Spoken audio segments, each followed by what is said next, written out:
Assalamualaikum warahmatullahi wabarakatuh. Waalaikumsalam. Yang termulia Abu Wajud Abu mudah-mudahan menjaga masalah jin dan manusia, malaikat.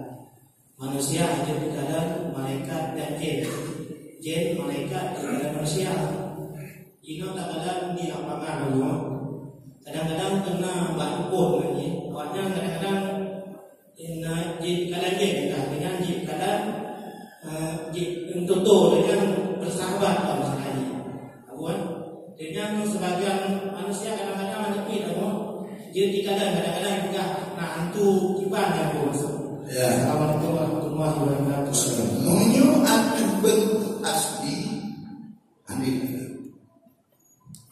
Munyo atu kadang yang kata syakulah. Makna syakulah dan bentuk-bentuk. Bahkan dalam kitab bisa si tidak rajin diperupa kawan dengan gadis manusia. Maka bukan sahkah nikah manusia dengan jin?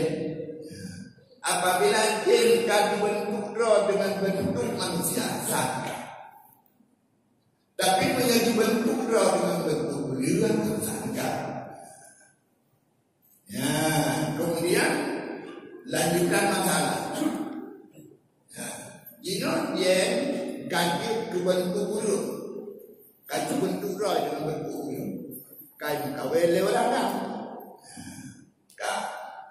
Olehnya kembali bentuk jin, bentuk roh asli, yang pakai hukum nikah dari pasar, atau kan berubah bentuk dari bentuk manusia kaji ke bentuk asal atau bentuk binatang lain yang bagi nikah dan pasar.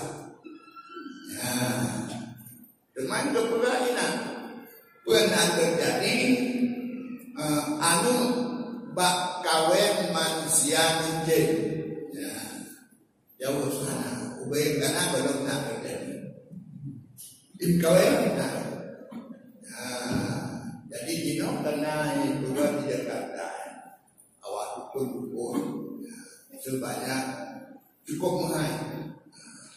Oleh yang muda dan andam 50 juta saja. Dan nak buat bawang